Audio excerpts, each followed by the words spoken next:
Kuri Shusho TV nk'ibisanzwe uyu munsi mubane nanjye tugiye gutegurana amazi y'umugore, amazi y'abagore.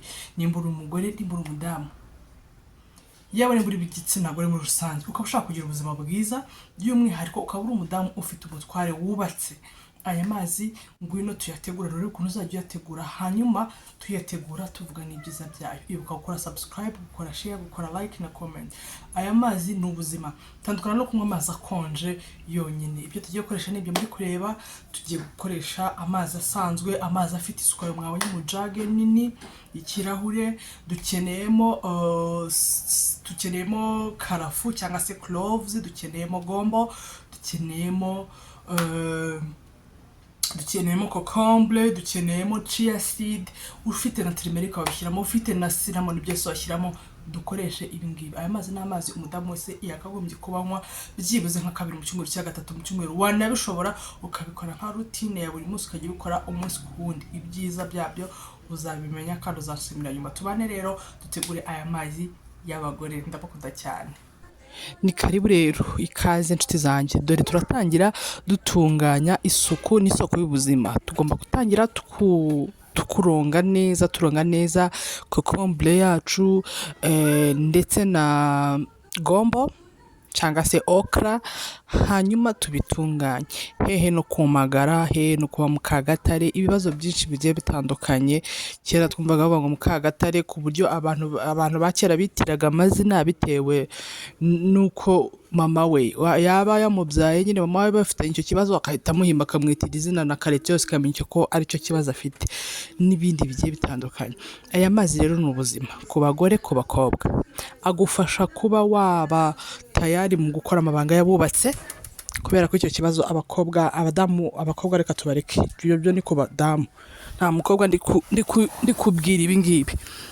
Biragufasha ku mudamu kugira ububobere, biragufasha kugira ubuzima bwiza mu myanya yawe myibarukiro, kubera yuko byifitemo ibinyabutabire biri karemano bya naturere bigenda bigasukura mu myanya yawe y'ibanga, bikoza mu nda.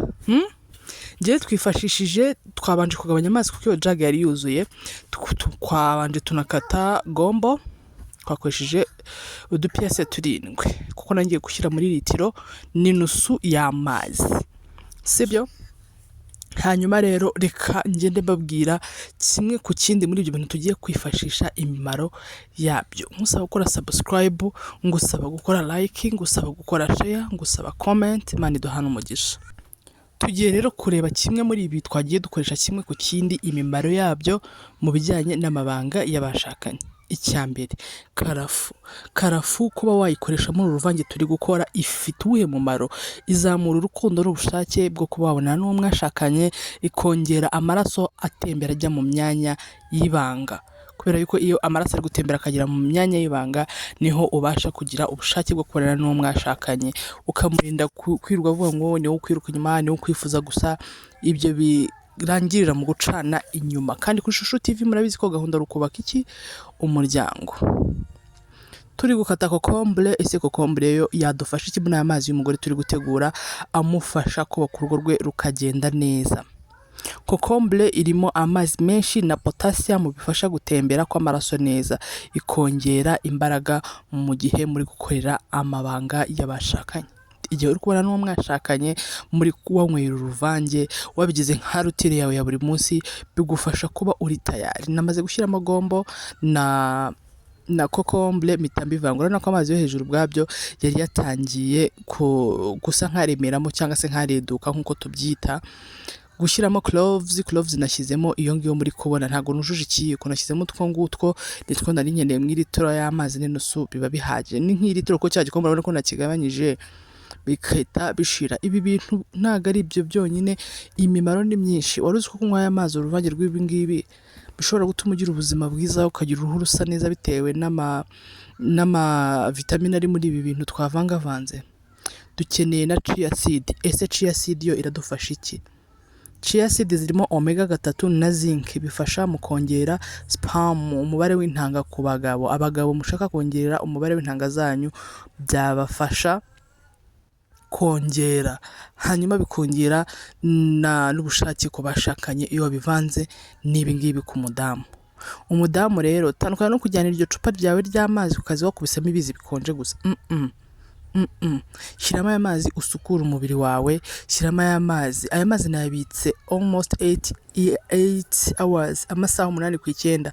Nabikoze nijoro nyazundukiraho mu gitondo. Nibyo byiza ku bantu tutabasha gutegereza ureba buri saha buri segonda ngo bigeze gute, urabikora nijoro ukabinywa mu gitondo, nta kindi kintu uranywa mu gitondo cya kare, nta kindi kintu urabanza ukabishyira mu nda yawe itarimo ikindi kintu na kimwe.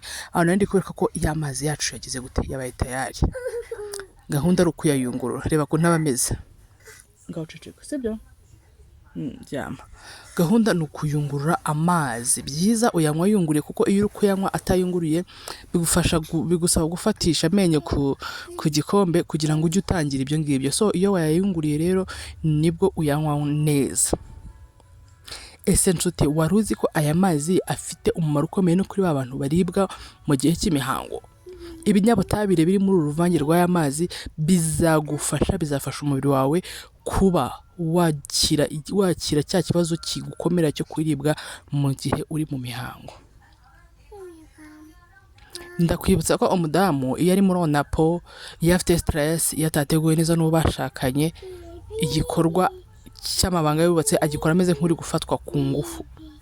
So iyo wanyweye amazi arungikanira, akagufasha igihe wari ufite izo stress,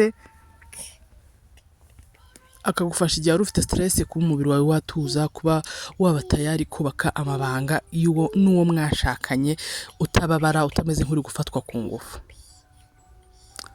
Aho nkuko muri kwibona nandi kuyanywa mu gitondo, nta kindi kintu urabanza mu nda, ni byiza. Wenda asigaye ukirwa uyanywa, niba utayanywera rimwe litiro ngo yamare, ariko unabishoboye wayanywera rimwe mu gitondo. Aya ni amazi y'abagore, ni amazi y'abakobwa, ni amazi y'ushaka wese kugira ubuzima bwiza, cyane ko twabonye ko chia seed ifasha no kuba yakongera umubare w'intanga ku bagabo.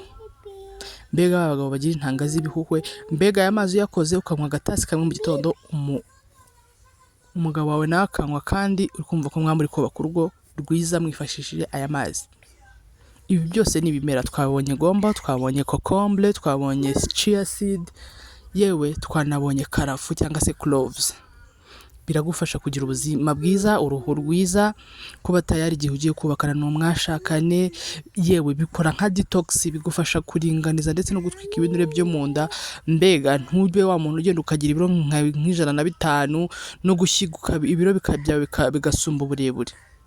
Ibyiza uzanywa aya mazi wayayunguruye. Arandi kubereka ukuntu chia seed yagiye hasi, ikireka hasi, hanyuma kokomble na gombo bikaguma hejuru kumwe na cloves. Cloves ntago ziri kugaragara neza, ariko cloves iyo yabyimbye cyangwa se iyo yakamutsemo ibara ryayo iba yabyimbye, ntago kaba kagikombe nk'igiti, kaba koroshye kubyo wagahekenya nka shikarete, kaba koroshye cyane.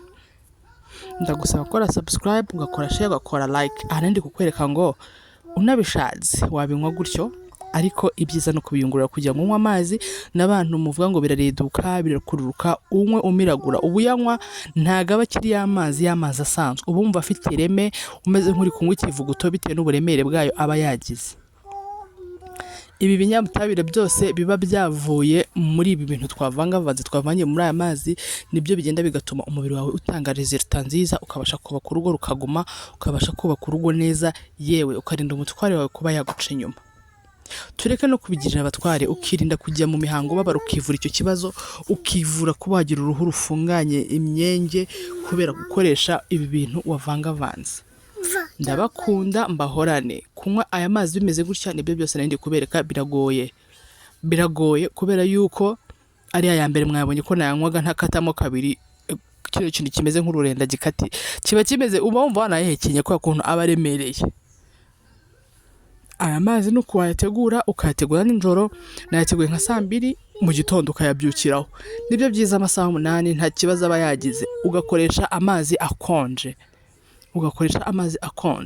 Hari abantu bakoresha amazi ashyushye, nabyo ntacyo bitwaye kuri ba bantu bashaka ibya haraka, ariko umuswari navuze ngo haraka haina baraka, yaravuze ngo vuba wapi rwose, nta ngo ngo yihuse ngo yayobye nk'iyihuse babivuca gute uwo mugani ndabyibagiwe.